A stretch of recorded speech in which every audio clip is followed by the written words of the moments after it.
কুমিল্লা শহরে এক ভদ্রলোক যখন এতাতি ফেতনা মাত্র শুরু হয় আমার বিরুদ্ধে ওরে লেখা রে কাকে বলে কি প্রকার। একদিন সুন্দর করে আমি একজনকে কইলাম চুপে চুপে তারে গিয়ে 500 টাকা হাদিয়া দিবেন আর বলবো হুজুরে দিছে। যেই দিছি তারপর দিন থেকে লেখা শেষ।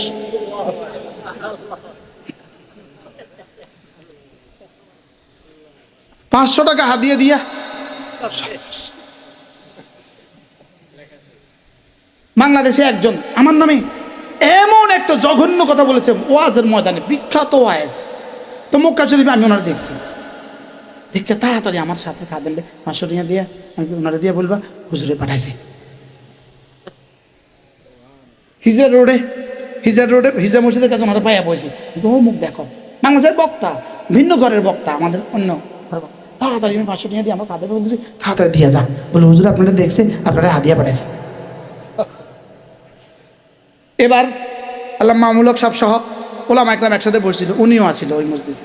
উনি আমাদের কানায় কানায় সাহা খালি কানায় কানায় সাহা বলে তার আমি এভাবে গালি দিলাম আর তুই আবার 500 টাকা পাঠাইছি। টাকা টাকা আল্লাহ রিয়েল দিতাম কিন্তু আল্লাহ আমাদের সবাইকে তৌফিক দান করেন।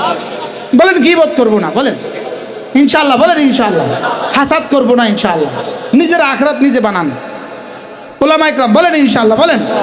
আল্লাহ আমাদেরকে তৌফিক দান করেন, নিজের ফিকির নিজে করেন, নিজের আখরাত নিজে সাজান। আল্লাহ আমাদের সবাইকে তৌফিক দান করেন। আল্লাহ আমাদেরকে সিফতে ইহসান নসিব করেন, সিফতে ইখলাস নসিব করেন। আল্লাহ আমাদের সবাইকে কবুল করেন। 2 বছরের একটা মাদ্রাসা আপনাদেরকে এত সুন্দর কিছু উপহার দিয়েছে, আমার মনে হয় বাংলাদেশের নজির নাই। 2 বছরের মাদ্রাসা 7টা বাড়ি ভাড়া নিয়েছে। কত ছাত্রছাত্রী? 600। 2 বছরের মাদ্রাসা, 19 মাস। 2 বছর তো হয় না, 19 মাস। আল্লাহ তাআলা এই মাদ্রাসার জন্য বড় থেকে বড় জায়গার ব্যবস্থা করে দেন, বড় থেকে বড় ভবনের ব্যবস্থা করে দেন। আল্লাহ দাওয়াত তালিম তাবলীগ জিহাদ ও তাজকিয়ার মারকাজ হিসেবে এই মাদ্রাসাকে কবুল করেন। সুবহানাল্লাহি ওয়া বিহামদিহি সুবহানাকাল্লাহুম্মা ওয়া বিহামদিক আশহাদু আল্লা ইলাহা ইল্লা আনতা আস্তাগফিরুকা ওয়া আতুবু ইলাইক।